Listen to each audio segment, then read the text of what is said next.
Hi guys, I just wanted to do another quick video. If you have watched some of my previous videos before, then you know about the references that I'll talk about in terms of February. But I just wanted to go through a few other things today very quickly if I can. So the first thing, I just want to play a little bit of this video.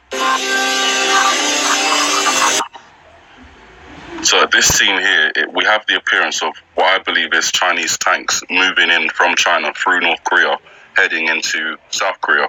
If that is the case, then I already reported a couple of days ago that 300,000 Chinese troops were deployed to the North Korean-Chinese border. The next thing that happens in this scene is the girl runs out with the white flag. As we all know by now, the North Koreans and South Koreans are marching under a unified flag, which is predominantly white with a blue representation of the Korean peninsula.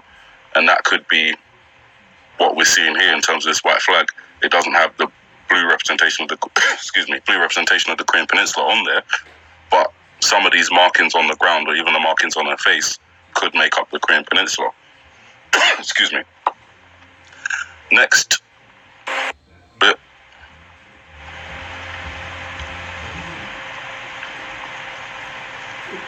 So just waiting for it. Sorry.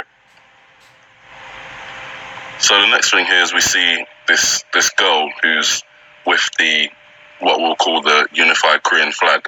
And as I've mentioned before, that could be Kim Jong-un's little sister, Kim Yo Jong. She's in South Korea at the moment, and it could be that the video is giving us a representation of this woman. Now, they don't look exactly the same, and obviously there's an age difference between them, but this is a animated depiction of what could potentially be Kim Jong-un's little sister.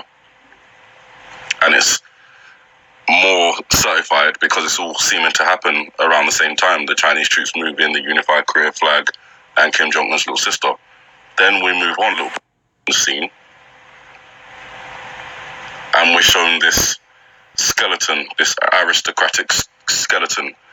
What I didn't realize until today is that at the Winter Olympics, there's an event called Skeleton.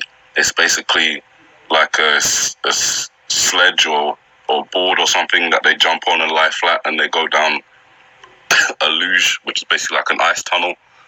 And that's happening from February the 15th to February the 17th. On February the 16th, in between February the 15th and February the 17th, is the Day of the Shining Star, which I believe is referenced in this part of the iPad Goat video, where we have the blue man with a shining star on his chest. This could be a reference, as I mentioned before, to the Jushi bird, the dreaded missile that North Korea have and have promised to test in the Pacific Ocean. Now, I don't know if that's saying on the Day of the Shining Star this is going to happen, but it appears to be a direct reference with a shining star in the middle of his chest. Not only that, but obviously the Chinese New Year is on February the 16th. February the 15th, February the 16th at midnight basically is when it switches over. And then from there until February the 4th, 2019, we're in the Year of the Dog, the Yang Earth Year. So at the beginning of the iPad Goat video, we've already referenced and already talked about how the dog could associate with the Year of the Dog, and JK found the Wu in the snow outside the classroom, which could reference Wu's Year of the Dog. So there's a lot of correlation there. Excuse me. Then, after that, after realizing all of that, I decided to look at the month of February itself. And when I looked at the month of February, one thing I discovered in the history was the Roman month Februarus was named after the Latin term Februarum, which I have read before. This means purification.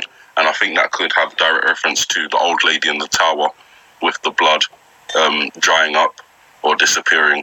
And that could be a representation of purification, which happens on February the 15th. This is a purification ritual called Febura. Now, when you look up Febura, it takes you to a page redirected from Febura to a page called Lupercali. And Lupercali is basically a priesthood. What struck me when I read this whole document was when I got to sacrifice. at the Lupercal altar, a male goat or goats and a dog were sacrificed by one or another of the Luperci.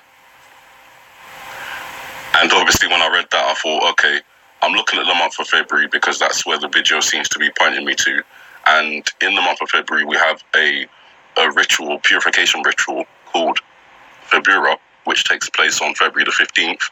And at that ritual, they sacrifice a male goat or goats and a dog, which we have at the beginning of this video. So not only does the beginning of the video appear to tell us about the year of the dog, the Wuzhu year of the dog in the Chinese New Year, the switch of the yin to the yang, but it also appears to be giving us a ritual that takes place on February the 15th, where they sacrifice a goat and a dog.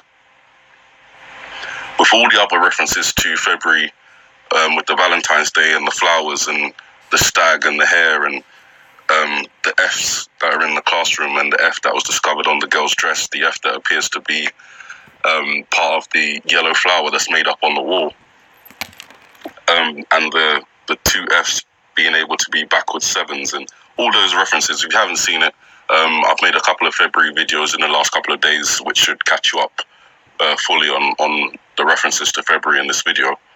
But I think that one for me is a pretty strong indication towards February. There's thousands of animals in the world, and out of the two animals they've chosen, they have direct references to February, not just one or the other, but both.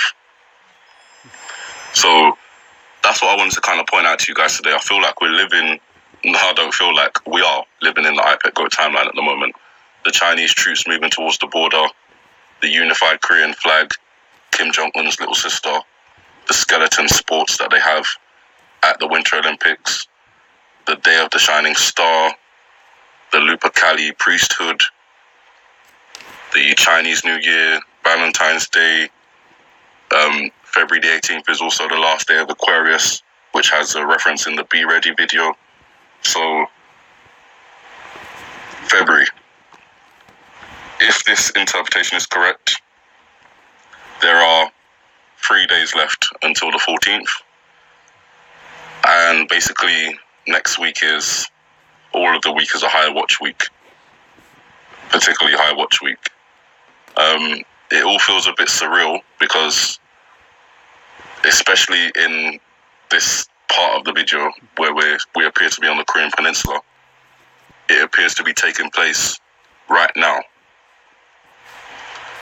And then obviously the events that come after that are part of the death, or part of the events that this skeleton figure, this death figure, is orchestrating.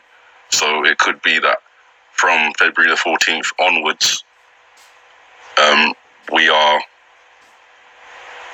in the times of in some serious trouble times. So make sure that you're good with God. Make sure that you try and spread the word to other people as well. A lot of this information is available, but people don't look at it.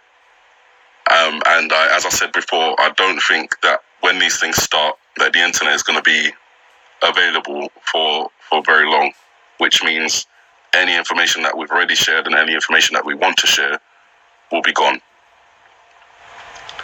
So take advantage of the opportunity and the time while you've got it, as there are many references in the media. Time is up, so don't waste it. Don't waste whatever little time you've got. With that, you guys have a good morning, good afternoon, good evening, and God bless.